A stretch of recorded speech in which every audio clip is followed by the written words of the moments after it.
Por cierto que en la ciudad de Los Ángeles falleció a los 61 años de edad el actor estadounidense Bill Paxton. Participó en películas como Titanic, también estuvo en Terminator, en Aliens, Twister y Mentiras Verdaderas. Su familia informó que el deceso se produjo por complicaciones tras una operación.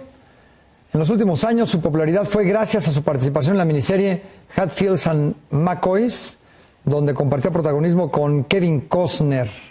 Descanse en paz, Bill Paxton.